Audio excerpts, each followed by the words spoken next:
নমস্কার বন্ধুরা সবাই আপনারা কেমন আছেন? বন্ধুরা, এই চ্যানেলটিকে সাবস্ক্রাইব, লাইক এবং শেয়ার করুন। বন্ধুরা, এই চ্যানেলটিতে আমরা জানব শরীর, স্বাস্থ্য এবং প্রকৃতি নিয়ে। বন্ধুরা, আজ আমরা জানব তুলসী পাতা সম্পর্কে। তুলসীর পাতা কমপক্ষে 23 রকম রোগ প্রতিরোধে সাহায্য করে বলে আয়ুর্বেদ শাস্ত্রে বলা হয়েছে। তুলসী পাতা খাবার কোনো বিধি নিষেধ নেই।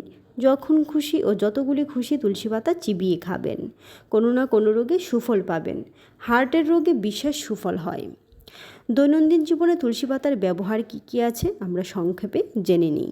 কার্তিক মাসে প্রতিদিন 4 থেকে 5টি করে তুলসী পাতা খালি পেটে চিবিয়ে খাওয়া যায়, তাহলে সারা বছর শরীর সুস্থ থাকে। তুলসী মনে আধ্যাত্মিক ভাব জাগায়, মানসিক একাগ্রতা বৃদ্ধি করে। তুলসী গাছের কাছে বসলে বা দাঁড়ালে মানসিক একাগ্রতা বৃদ্ধি পায়। খাদ্যের উপর তুলসী পাতা রাখলে খাদ্যবস্তুতে কোনো দূষিত আবহাওয়ার প্রভাব পড়ে না। তাই সূর্যগ্রহণ বা চন্দ্রগ্রহণের সময় আবহাওয়া দূষিত হয় বলে খাদ্যে ও পানীয় জলে তুলসী পাতা দেওয়া হয়।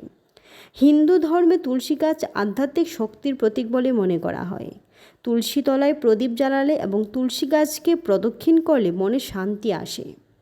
তুলসীর গন্ধে রক্তবিকার ও রক্তদুষ্টি দূর হয়। স্নানের জলে কিছুক্ষণ তুলসী পাতা রেখে সেই জলে স্নান করলে কোনো চর্মরোগ হয় না। খাবার জলে কিছুক্ষণ তুলসী পাতা রেখে সেই জল পান করলে পেটের রোগ হয় না। তুলসীর মালা গলায় পড়ে থাকলে শরীর ও মন সুস্থ থাকে। তুলসী একদিকে কাম শক্তিকে বৃদ্ধি করে, অপরদিকে আবার সংযত করে রাখে ও নিয়ন্ত্রিত করে। তুলসীর পাতা চিবুলে দাঁত মজবুত হয় এবং পোকা লাগে না। আমরা তেল, সাবান, ক্রিম প্রভৃতির জন্য অর্থ ব্যয় করে ব্যবহার করে থাকি। তার পরিবর্তে তুলসীর রস গায়ে মাখলে ত্বক উজ্জ্বল হয়, হাড় শক্ত হয়, দেহ সুস্থ থাকে।